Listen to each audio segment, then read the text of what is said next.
Welcome to 5 Good Minutes. You're listening to today's inspirational message on the book of Hebrews with Dan Irvin. Well, today I want to look at Hebrews chapter 3, verses 12 and 13. Starting in verse 12, "See to it, brothers and sisters, that none of you has a sinful, unbelieving heart that turns away from the living God, but encourage one another daily, as long as it is called today, so that none of you may be hardened by sin's deceitfulness."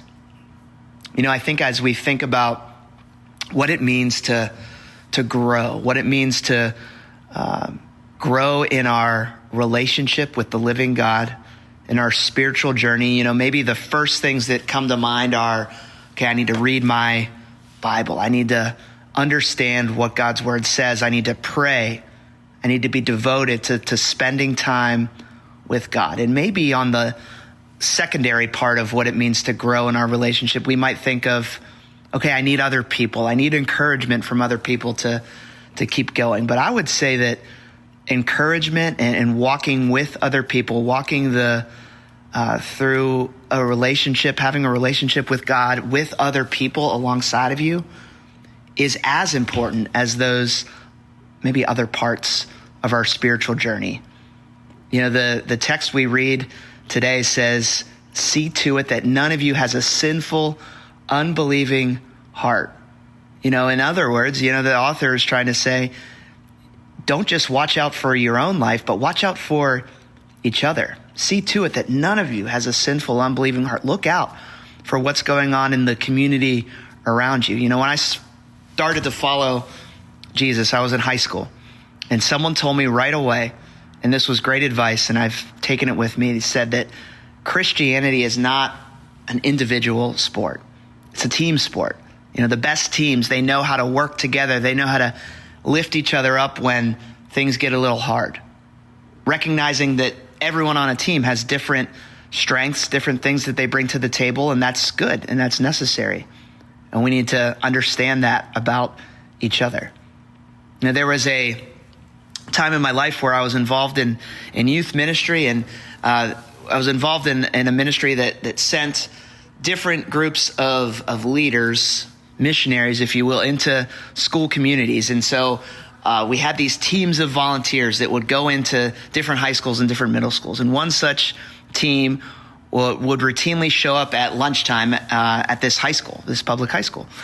And there was a girl in this high school who was opposed to the group, opposed to showing up at any of the ministry events, and she would be adamant about that. She would tell the leader, she would say, "Hey, I'm never coming to any of your things, just so you know." And they would say, "Oh, well, that's okay. You know, we're just glad to be here and to know you."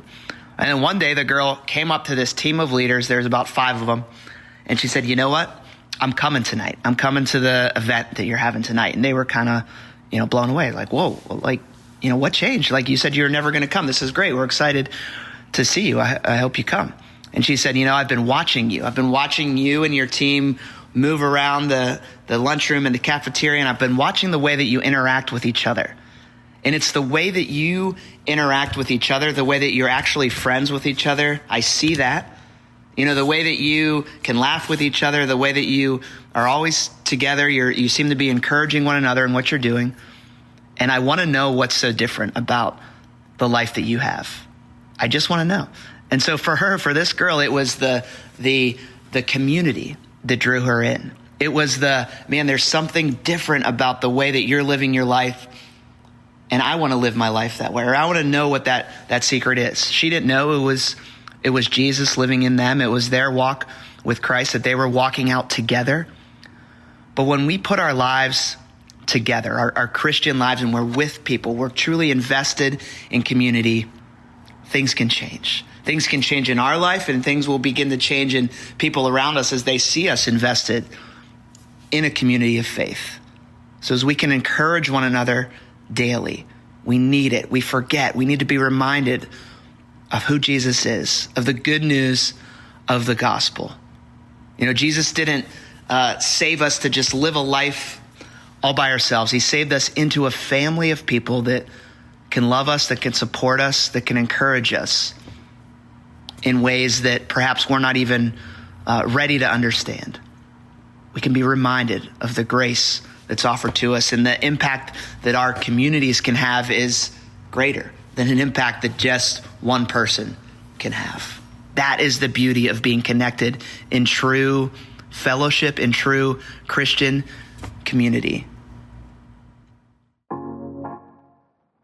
Thanks for joining us here today. There's a lot of great content to explore on Orchard Hill Plus and on the Orchard Hill main feed from the weekend. Have a great day.